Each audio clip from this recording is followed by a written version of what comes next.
So we're gonna look at the orchids this week. Look at this nice Schilleriana.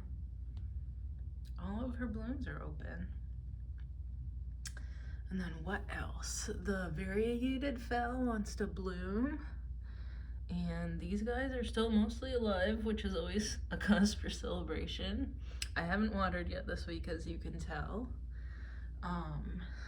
This guy opened up. Another variegated leaf Phalaenopsis species. Which one is this one again? Let me look at its tag.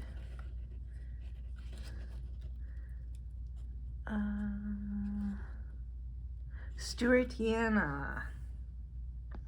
Of course, how could I forget, with the nice yellow bottom quadrant of it.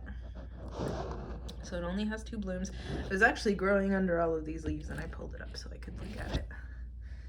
And then this nice one, nearly all of its blooms are open. It's nice pink.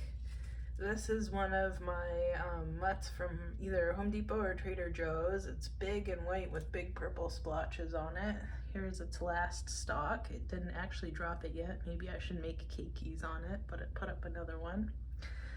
And then I think this is my first phal that I ever got, and it was from Home Depot, and it's the white one that has kind of the pinky mauve freckles on it. And this one, I think it's the one that came from Judy. I think this is the one called Rainbow Chip. What else? This one looks like it's gonna bloom soon. So I guess the temperatures in my house are such that Phalaenopsis orchids like to bloom in it.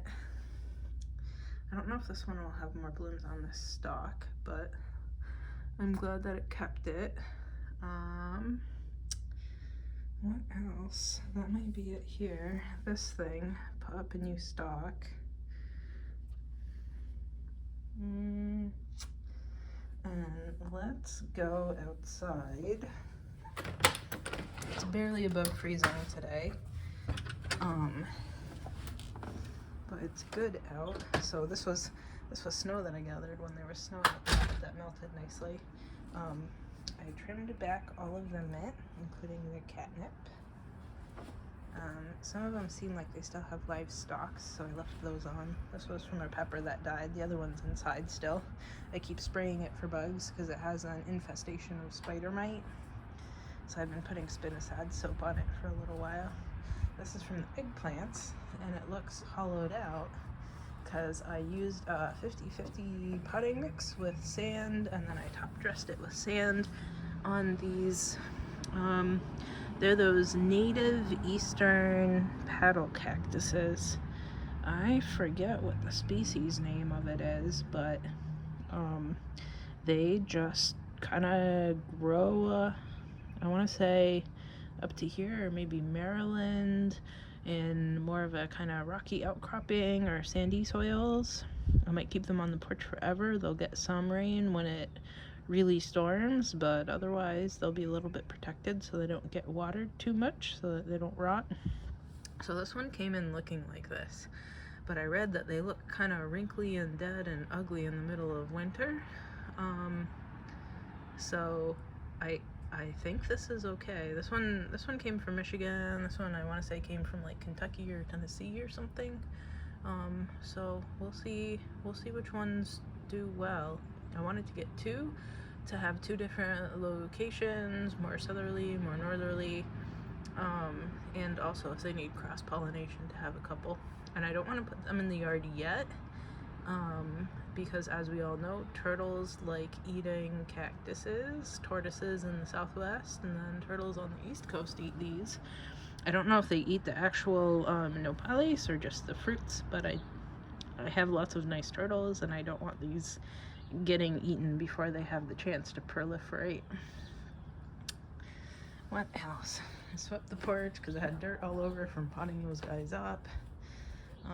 It's been below freezing again, even though yesterday it got up to like 65, but it's a little bit chilly. It was frosty this morning. It was like 28 out, I want to say. I still have 1 bag of dirt, not dirt, sand. I'll put it out front where the rocks are past the fence when I put the cactuses out there. Or, maybe I'll just use it for top dressing or use it for when I pot up carnivorous plants, because when I do sift through it, I get these nice pebbles out. Those are a nice top dressing, because it's not like sifted sand, it's just whatever, so it has some bigger chunks in there. And then I had gotten all of these trays. I think they call themselves like gold panning trays. I'm not using it for gold, I'm using it for grading the different kinds of sand. So there's bigger ones, there's smaller ones. These two are the same kind. This one I got from a different place. I don't know. Maybe I should put them in the shed. The shed's kind of full, so they'll just sit under here because they're not bothering anything. What else? What else? I still have to water the plants upstairs too, of course. I have to water all of the plants.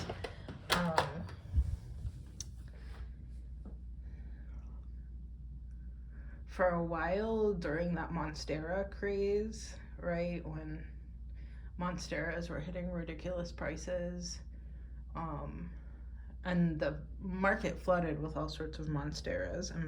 I'm glad that I got my hands on an Adansonii from a guy in Florida who was just, this is the one that was just selling the plants that were growing around his yard. But then I bought another one from, it was more of a like specialty plant store too, and it's, I want to say it's this one. Yeah, with the little tiny pointier leaves. So I don't know if there's like subspecies of Monstera adansonii, but I've got a couple of different ones growing here, and it's nice having the smaller leaved ones, because I have those ones that are supposed to get gigantic, ferocious size up in the plant room. I think that's all I was really going to talk to this week, because everything is unchanged in the plant room. The most exciting thing that's going on is the orchids that are blooming here. Maybe this one will be open by next week. Hopefully these guys too.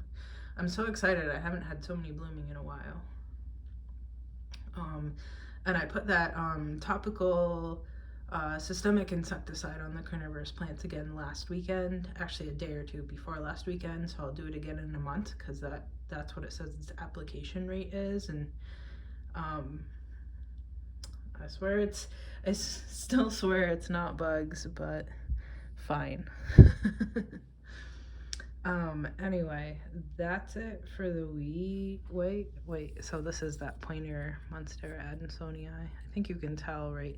The little tiny pointier leaves over here versus the bigger leaves of this guy, more rounded. Anyway, so that's it. See you next week.